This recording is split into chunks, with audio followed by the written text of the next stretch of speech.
Nah, pemirsa, kita akan langsung bergabung ke Istana untuk mengikuti konferensi pers Ketua Umum PSSI baru, Erick Thohir. Menjadi konsistensi yang terus menjadikan transformasi sepak bola Indonesia ke arah yang benar. Itu saja dari kami. Pak, oke, mana? Ibu?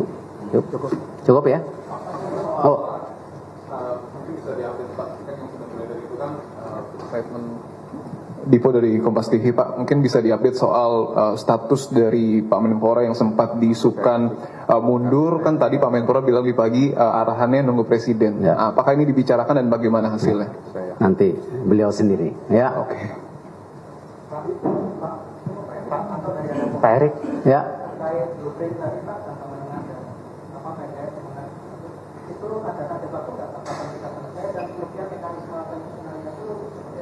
Ya.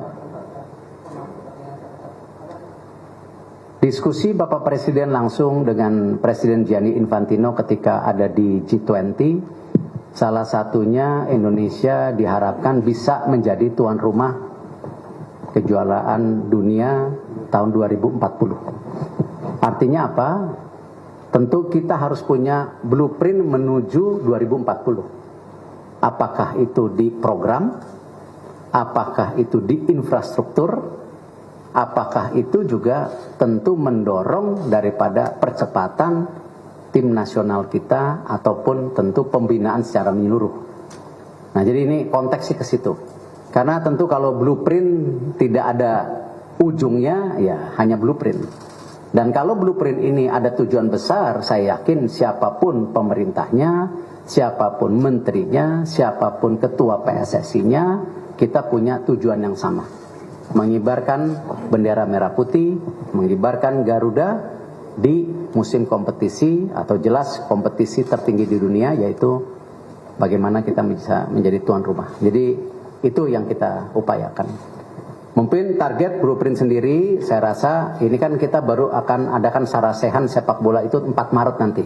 Itu khusus Liga 1, Liga 2. Habis itu nanti Liga 3, Asprof. Habis itu wasit. Nah, tentu setelah ini jadi baru kita bisa menciptakan blueprint secara jangka panjang.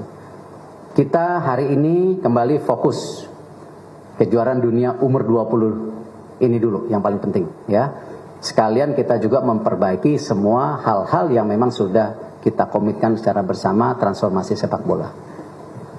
Baik Pak Erick, saya Raffi Pak dari CNN. Pak, terkait dengan manajemen supporter itu bagaimana nanti Pak Erick akan memiliki cara kerja dan juga manajemennya Pak? Dan kemudian ini kan FIFA juga menyoroti bahwa salah satu yang pantas disoroti itu adalah tidak adanya intervensi dari pemerintah begitu terhadap sebuah lembaga sepak bola di suatu negara begitu Pak. Nah, kalau misalnya Pak Erick dan juga Pak Menpora nanti jadi salah satu sudah masuk, ini bagaimana FIFA melihat hal ini Pak? Ya. Saya rasa gini, kadang-kadang persepsi yang dibentuk tuh intervensi dan kerjasama. Saya rasa kita ini semua mau kerjasama, bukan intervensi. Kalau intervensi itu memaksakan kehendak pemerintah, contohnya, misalnya kepengurusan ini, ya semua wakil pemerintah. Kepengurusan ini dipaksakan tidak sesuai statuta. Tidak, ini kolaborasi antara komunitas kami yang memang pecinta olahraga. Dan track record saya sendiri kalau di sepak bola, ya bismillah lah, ya bukan orang baru gitu. Dan kecintaan saya di olahraga juga tidak perlu dipertanyakan lagi. Artinya apa? Ini bukan intervensi, tapi kerjasama. Kalau ini intervensi, saya rasa kemarin habis saya dipilih, FIFA langsung nge-ban. Kok malah dapat surat? Di dalam surat Presiden FIFA itu secara pribadi, nah ini kata-kata yang luar biasa yang saya rasa pasti rekan-rekan Exco tidak pernah mendapatkan surat seperti ini. Biasanya hanya FIFA, tapi ini secara pribadi pun mendukung. Artinya apa? Ini ada kedekatan moral bahwa kami semua yang ada di sini merupakan ya bagian dari sepak bola internasional. FIFA mengharapkan perubahan itu, apalagi didukung oleh pemerintah. Nah, lalu kita bicara mengenai tentu manajemen supporter. Nah, kemarin kita ada 2 yang kita lakukan. Rapat ad hoc. Rapat Exco menentukan komite ad hoc. yaitu satu mengenai supporter, kedua infrastruktur. Nah, alhamdulillah kami nanti 1-2 hari ini akan diajak oleh Bapak Presiden ke IKN untuk melihat ya potensi training center yang akan disiapkan. Tapi kita belum tahu di mana, jumlah hektarnya juga belum tahu. Nanti kita 1-2 hari ini, karena beliau akan mengunjungi sana, cuman kita diundang tadi. Lalu kita bicara manajemen supporter. Sama, itu karena ada komite ad hoc-nya, salah satunya Inpres Presiden juga, ini salah satunya. Bagaimana tentu kita mulai membangun mentalitas daripada visi pembangunan pecinta sepak bola bisa dari sekolah.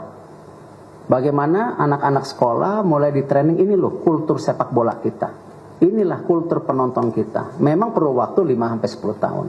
Tetapi juga ada jangka pendeknya, bagaimana kita duduk bersama klub-klub dengan pemerintah daerah dan supporternya langsung.